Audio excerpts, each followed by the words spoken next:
Allah Bapa kami yang di dalam surga, kami bersyukur buat pagi hari ini. Kembali kami boleh bangun tanpa kurang suatu apapun. Kami percaya Tuhan, kami mau terus mendengarkan firman-Mu untuk menjadi kekuatan bagi kehidupan kami. Dan dapat kami jalankan, kami praktekkan Tuhan dalam setiap aspek kehidupan kami. Sehingga kami terus memuliakan nama-Mu ya Bapa. Terima kasih Tuhan buat hari ini. Dan biarlah Tuhan kami mau sungguh-sungguh fokus mendengarkan apa yang menjadi isi hati-Mu. Dan biarlah nama Tuhan terus dipermuliakan dalam kehidupan kami. Terima kasih Tuhan. Haleluya. Amin. Shalom semuanya. Ya, happy Passover semuanya. Masih dalam rangka Paskah. Kita bersyukur bahwa kematian Yesus di kayu salib tidak akan pernah sia-sia dalam kehidupan kita. Dan anugerahnya sungguh luar biasa. Ya, keselamatan yang diberikan dalam kehidupan kita itu menjadikan kita seperti sekarang ini, dan apalagi kita lebih mengenal lagi, lebih mengerti lagi anugerah yang Tuhan berikan dalam kehidupan kita, sehingga kita tahu siapa kita di dalam Tuhan, kita tahu apa yang harus kita praktekkan dalam kehidupan kita.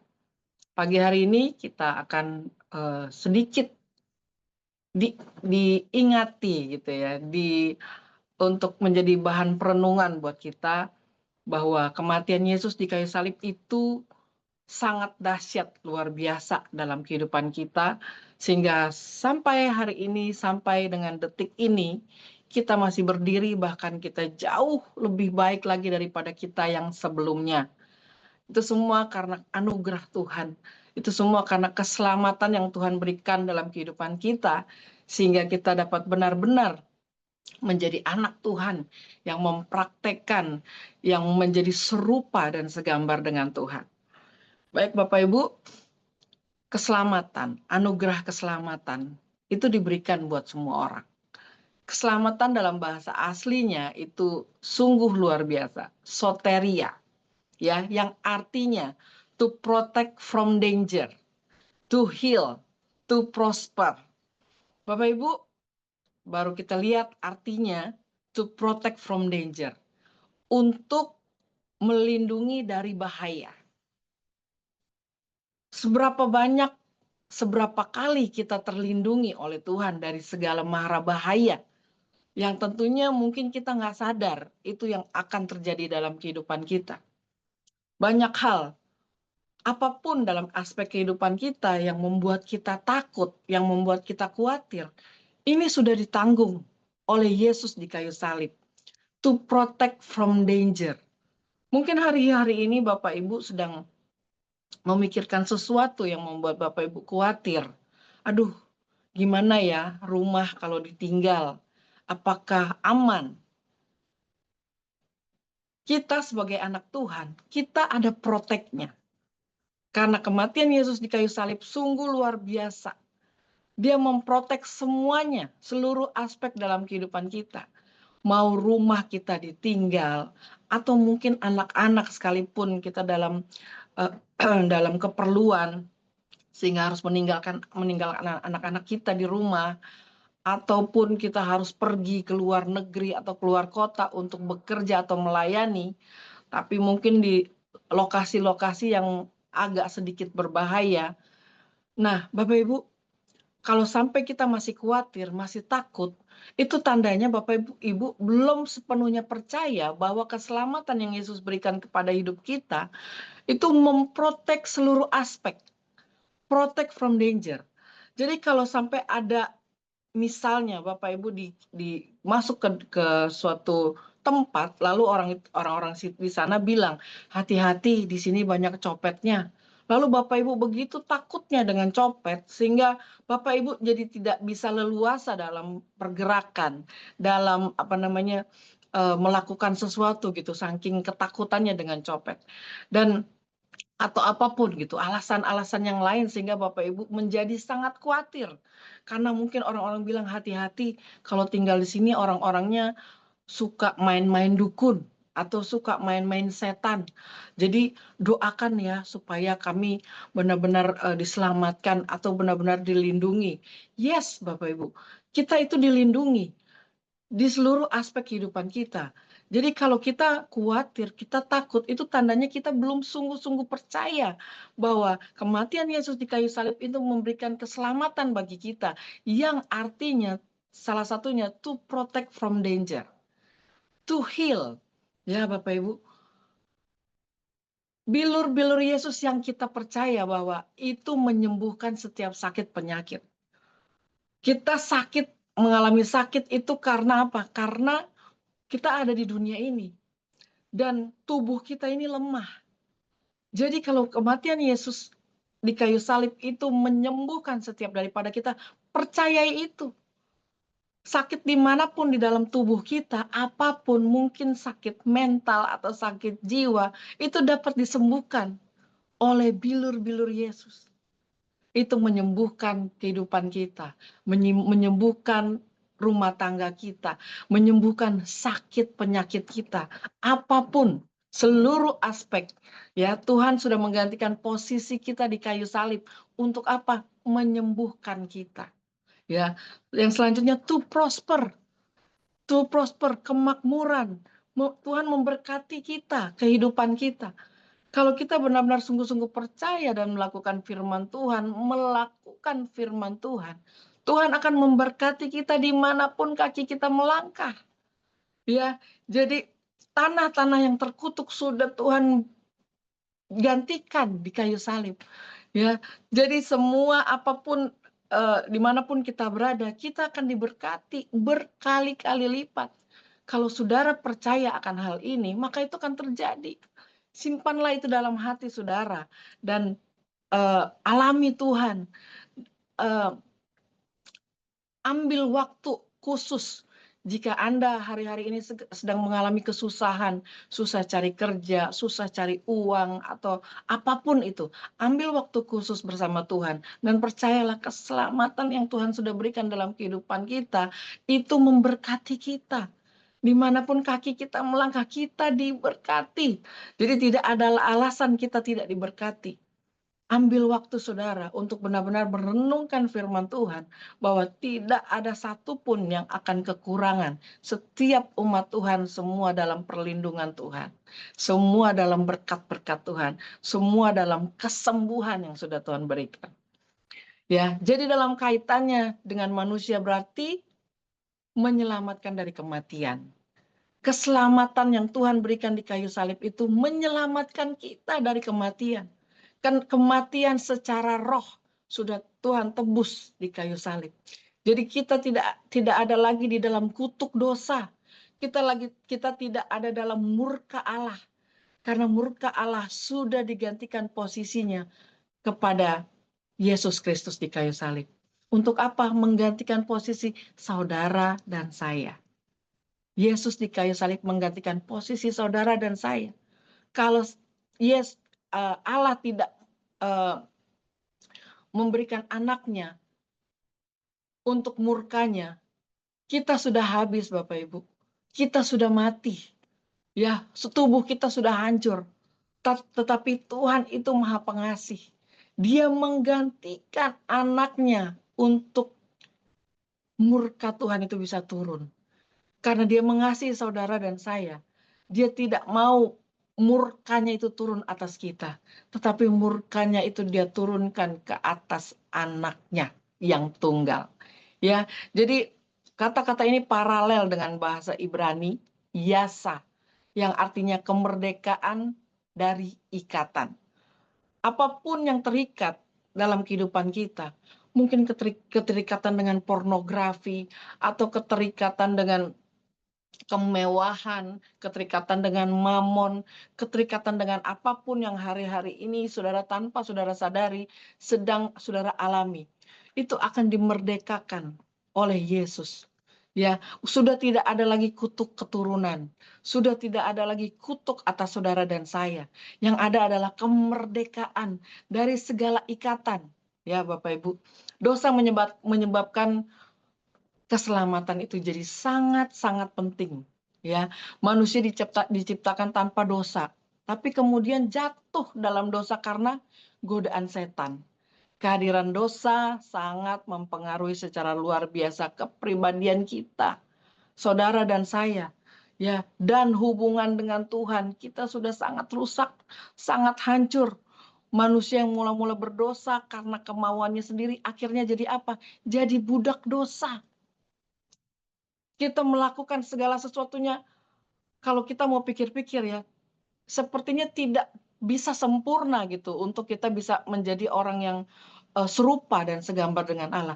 Ada aja sedikit kebohongan, ada aja sedikit kecurangan dalam kehidupan kita.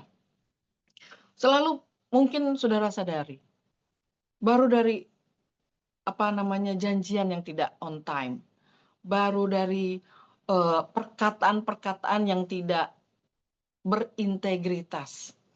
Kalau Bapak Ibu diperhadapkan dengan keadaan keuangan yang sangat sedikit atau menipis, lalu di hadapan Bapak Ibu ada tawaran bahwa ada uang nih buat Bapak Ibu yang bisa Bapak Ibu pakai, tapi Bapak Ibu harus diam-diam, jangan kasih tahu, karena kalau kasih tahu ketahuan Bapak Ibu akan dipenjara atau bahasa kata lainnya adalah korupsi.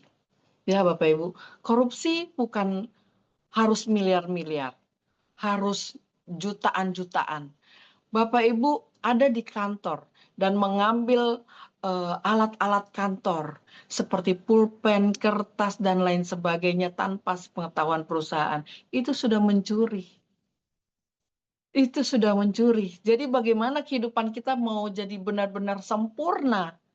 Ya, kalau hal-hal sepele aja kita sangat riskan, sangat susah untuk kita lakukan. Ya, Bapak Ibu. Jadi dosa itu sangat merusak seluruh kepribadian kita, manusia, meliputi tubuh, jiwa, dan roh kita. Ya, bahkan dosa itu mendatangkan kematian yang kekal. Tapi Tuhan kita, walaupun Dia membenci dosa, Dia sangat mengasihi manusia yang berdosa. Anugerah Allah lebih besar dari dosa, Bapak Ibu. Ya, dalam Yohanes 3 ayat 16.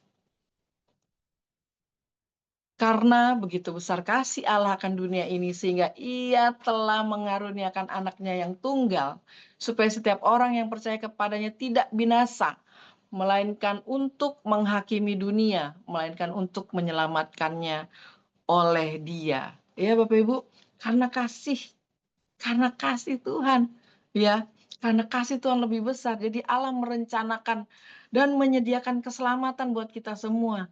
Bagi manusia di dalam siapa? Yesus Kristus. Betapa dahsyatnya kehidupan kita sebagai anak Tuhan. Kita sudah dipilih oleh Tuhan. Jadi kita nggak perlu menanggung yang namanya murka Allah. Tuhan memberikan anugerah. Ya, jadi anugerah Allah itu lebih besar dari dosa. Dosa-dosa kita itu sudah ditebus oleh Tuhan karena besar kasih Tuhan akan dunia ini. Sehingga Ia telah mengaruniakan anaknya yang tunggal supaya setiap orang yang percaya kepadanya tidak binasa, melainkan untuk menghakimi dunia. Bapak Ibu, kalau anugerah Allah tidak besar, tidak lebih besar dari dosa, kita sudah binasa Bapak Ibu. Tubuh, jiwa, dan roh kita sudah habis, hancur, lenyap. Bapak Ibu bisa bayangkan murka Allah dilampiaskan ke tubuh anaknya yang harusnya ke tubuh kita, tetapi ke tubuh anaknya. Bapak Ibu bisa lihat betapa hancurnya dia. Kita baru melihat film. Film itu tidak seberapa hancurnya Yesus harus menanggung. Tetapi aslinya itu dia hancur, sangat hancur. Dia harus tanggungkan itu demi saudara dan saya. Dia harus mati di kayu salib demi saudara dan saya. Hancur. Tapi karena anugerah Allah lebih besar dari dosa, Dia menganugerahkannya anaknya yang tunggal buat kita semua. Amin Bapak Ibu. Ya, jadi anugerah keselamatan Allah adalah untuk semua manusia. Tapi ada langkah-langkahnya yang harus kita lakukan tentunya, yaitu menerima anugerah tersebut, Bapak Ibu. Kalau kita udah menerima anugerah tersebut, terus apa yang harus kita lakukan? ada yang harus kita lakukan. Serupa dan segambar dengan Allah tentunya. Serupa dan segambar dengan Allah mungkin tidak gampang. Itu sangat sulit dilakukan oleh kita manusia yang fana ini. Oleh kita manusia yang lebih mengenal dosa daripada eh, kehidupan yang penuh dengan integritas tanpa dosa, kehidupan kudus, suci. Kita daging ini lebih berat ke dunia, ya. Daging ini sangat lemah. Tetapi kita harus terus belajar untuk kehidupan kita menjadi baik, lebih baik, semakin baik. Dalam 2 Korintus 5 ayat 17. Jadi siapa yang ada di dalam Kristus, ia adalah ciptaan yang baru. Yang lama sudah berlalu, sesungguhnya yang baru sudah datang.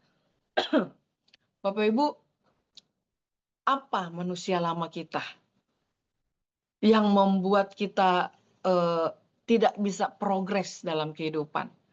Mungkin kita bertanya-tanya, Tuhan, kenapa hidup saya begini-gini aja ya Tuhan? Nggak ada progres, nggak ada sebuah tingkatan derajat yang baru gitu. Sehingga kita bisa melihat progres dalam kehidupan pekerjaan kita lebih bagus, atau dalam kehidupan kita, kok saya biasa-biasa aja Tuhan. Dari dulu sekarang sampai selama-lamanya saya biasa-biasa aja. Apa sih Tuhan, tujuan Tuhan dalam kehidupan saya? Sehingga saya bisa lebih berguna, sehingga saya bisa lebih eh, eh, baik dalam menjalankan firman Tuhan, menjalankan pelayanan Tuhan yang Tuhan percayakan dalam kehidupan kita. Apa yang harus kita lakukan Tuhan? Yang harus kita ingat, kita harus serupa dan segambar dengan Allah. Jadi apapun pertanyaan saudara hari-hari ini, kenapa? Introspeksi diri kita. Karena apa? Kita ini udah menjadi ciptaan yang baru. Jadi kita tidak cocok lagi melakukan hal-hal yang lama.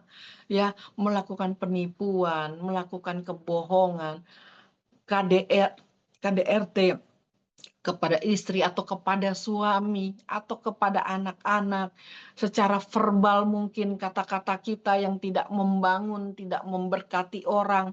Kita dikenal sangat rohani di kalangan teman-teman kita, tetapi perkataan kita sangat tidak mendukung dengan apa yang diperkatakan orang lain. Oh, Morin seorang hamba Tuhan, dia bergereja di GBI Rock, tapi ngomongnya itu loh kasar banget, ngomongnya itu loh tidak membangun. Kenapa ya setiap saya ngomong sama si Morin itu, selalu saya terintimidasi. Kenapa nggak ada damai gitu ya? Jadi saya pulang dengan ketakutan, dengan kekecewaan, seperti ada penghukuman setiap saya konseling dengan murid. Bapak Ibu, mungkin Bapak Ibu nggak sadar ya. Misalnya itu terjadi gitu ya, seperti yang saya ceritakan. Mungkin saya nggak sadar. Waktu ada orang datang konseling dengan saya, lalu saya bilang, mungkin ada dosa yang kamu lakukan. Coba kamu introspeksi diri. Apa yang kamu lakukan sehingga Tuhan marah sama kamu? Kenapa hidup kamu susah terus?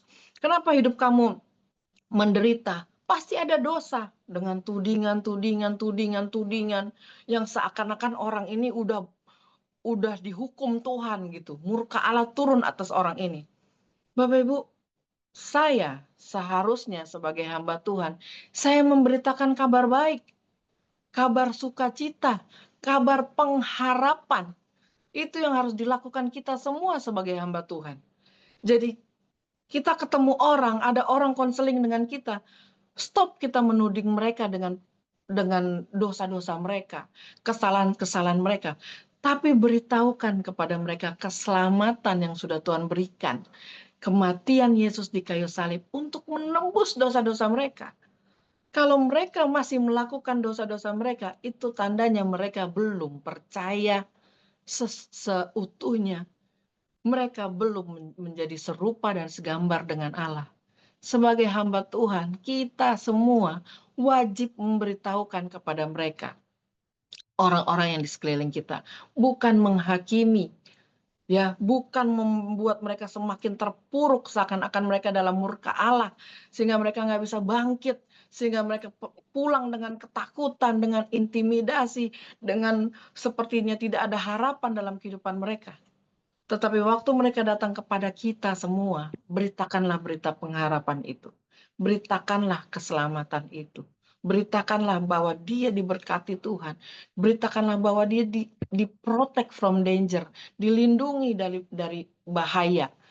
Ya, beritakanlah bahwa dia disembuhkan dari semua luka-luka batin, dari sakit penyakit. Beritakan itu supaya orang-orang yang tidak punya pengharapan ini bisa mendengar kabar baik, bisa mendengar kabar yang luar biasa, sehingga mereka bisa mempraktekkan dalam kehidupan mereka. Ya, jadi anugerah keselamatan Allah itu untuk semua manusia, dan langkah-langkahnya tentu harus kita lakukan. Ya, waktu kita menerima anugerah tersebut, kita mendapatkan keselamatan, status kita sudah menjadi anak-anak Allah. Dan tentunya gaya hidup kita juga harus berubah. Ya, itu sebabnya Alkitab menjadi sarana dalam kehidupan kita untuk mendidik kita. Supaya apa? Kita memiliki gaya hidup yang serupa dan segambar dengan Yesus Kristus. Ya, 2 Korintus 5:17 ya. Jadi siapa yang ada di dalam Kristus, ia adalah ciptaan yang baru. Yang lama sudah berlalu, sesungguhnya yang baru sudah datang. Jangan hidup berlama-lama di masa lalu, Bapak Ibu. Hiduplah di masa sekarang. Masa lalu tutup, kubur dalam-dalam. Ya, udah nggak ada lagi masa lalu di dalam kehidupan anak-anak Tuhan. Nah, untuk orang-orang yang menolak Allah, hati-hati Bapak Ibu, hati-hati. Yohanes 3 ayat 36. Siapa yang percaya kepada anak mempunyai hidup yang kekal, tetapi siapa yang menolak anak tidak akan melihat hidup, karena murka Allah tetap atas mereka. Bapak Ibu, kita sebagai anak Tuhan, hati-hati. Jangan sampai karena kekecewaan, kemarahan, karena apapun, mungkin karena kita susah atau menderita, akhirnya kita menolak Tuhan. Dan firman Tuhan yang kita baca, ya, siapa yang percaya kepada anak, kita punya hidup yang kekal. Jadi berbahagialah Bapak Ibu yang saat ini percaya kepada anak. Ya, kita punya hidup yang kekal. Tetapi siapa yang menolak anak tidak akan melihat hidup, karena murka Allah tetap atas mereka. Bapak Ibu, ini sangat menyeramkan, sangat mengerikan kalau ada murka Tuhan tetap atas kehidupan kita. Ya, mungkin seperti ini. Kita tidak benar-benar menjalankan apa yang Tuhan perintahkan. Bahkan mungkin di hati kecil kita, kita menolak Tuhan, kita menolak Allah. Sehingga kehidupan kita tidak pernah menjadi baik. Seakan-akan murka Allah tetap turun atas kita. Karena apa? Kita nggak sadar kalau dalam kehidupan kita, kita memang Kristen. Tapi kita tidak sadar kalau kita sudah menolak Tuhan dalam hati kita. Karena kekecewaan, kemarahan, kepahitan, dan lain sebagainya. Hari-hari ini kita akan melihat, mendapati banyak orang-orang yang berpaling dari Yesus. Yang berpindah dari kehidupan yang kekal menjadi masuk ke dalam murka Allah. Mereka nggak sadar Bapak Ibu. Karena apa? Mereka tidak benar-benar mengerti keselamatan yang sudah Tuhan berikan dalam kehidupan mereka. Jadi tugas kita semua sebagai hamba-hamba Tuhan, yuk mari kita kuatkan semua orang-orang di sekeliling kita. Ya, berita keselamatan ini harus diberitakan. Bahwa keselamatan ini bukan main-main, bukan berita biasa-biasa. Tapi ini ada perlindungan Tuhan dari murkanya. Ya, kalau kita berpaling, kita nggak akan melihat hidup, tapi kita akan ada tetap atas murka Allah. Itu sangat mengerikan, Bapak Ibu. Ya, orang-orang yang mulai kehilangan kepercayaan, hati-hati. Yang mau lock out, yang mau keluar, ya aduh kayaknya saya mau pindah. Saya nggak mau lagi percaya Yesus. Saya mau percaya yang di sebelah aja. Karena yang di sebelah ternyata lebih benar, ternyata lebih baik dan lain sebagainya. Karena pengaruh-pengaruh. Dan yang paling penting karena apa? Ketidakmengertian, ketidaktahuan saudara tentang keselamatan itu. Jadi keselamatan itu harus terus kita ajarkan kepada anak-anak kita, kepada keluarga kita, kepada orang tua kita, teman-teman kita, orang-orang yang di sekeliling kita. Jangan santai-santai Bapak Ibu, jangan tenang-tenang. Kita melihat sudah banyak orang yang berpindah. Ya, Udah banyak orang yang meninggalkan Tuhan karena mereka udah nggak percaya lagi, karena mereka udah pahit, udah marah. Lalu mereka lock out, pindah ke tempat yang lain. Dan mereka tanpa sadar mereka dalam perlindungan Tuhan, tetapi mereka akhirnya pindah ke dalam murka Allah. Ya, Bapak Ibu, tidak ada keselamatan di mana-mana. Keselamatan itu diberikan hanya oleh Yesus Kristus. Camkan itu baik-baik Bapak Ibu. Dimanapun Bapak Ibu berada, Bapak Ibu cari. Jangan-jangan kekristenan ini tidak benar. Mungkin ada yang lebih benar lagi. Kita harus cari yang lebih benar lagi. No, cuman satu-satunya jalan kebenaran dan hidup itu hanya melalui aku, kata Yesus. Yohanes 14 ayat 6. Akulah jalan kebenaran dan hidup. Tidak ada seorang pun yang datang kepada Bapa kecuali melalui aku. Tidak ada Bapak Ibu. Ajaran manapun tidak ada yang berkata seperti ini. Akulah jalan kebenaran dan hidup. Tidak ada seorang pun, tidak ada seorang pun yang datang kepada Bapa kecuali melalui aku. Nggak ada Bapak Ibu. Jadi agama manapun yang menawarkan saudara prosperity atau menawarkan saudara apapun, melindungi dari bahaya dan lain sebagainya. No, nggak ada jalan lain Bapak Ibu. Cuman Tuhan. Ya, kecuali aku, kata Yesus. Ya, kalau saudara mau datang kepada Bapa, cuman Yesus Kristus. Melalui Yesus Kristus ada jalan kebenaran dan hidup. Di luar sana tidak ada. Jadi Bapak Ibu harus terus kita ingatkan. Tidak ada jalan keluar, tidak ada jalan keluar, tidak ada jalan lain, hanya Yesus Kristus. Di Kisah Para Rasul 4 ayat 12 untuk peneguhan. Dan keselamatan tidak ada di dalam siapapun juga selain di dalam Dia. Sebab di bawah kolong langit ini tidak ada nama lain yang diberikan kepada manusia yang olehnya kita dapat diselamatkan. Sekali lagi saya bacain ya Bapak Ibu. Dan keselamatan tidak ada di dalam siapapun juga selain di dalam Dia. Sebab di bawah kolong langit ini tidak ada nama lain yang diberikan kepada manusia yang olehnya kita dapat diselamatkan. Jadi Bapak Ibu, bersyukur kita ada di dalam jalan yang benar. Kita ada di dalam kehidupan yang kekal, ya.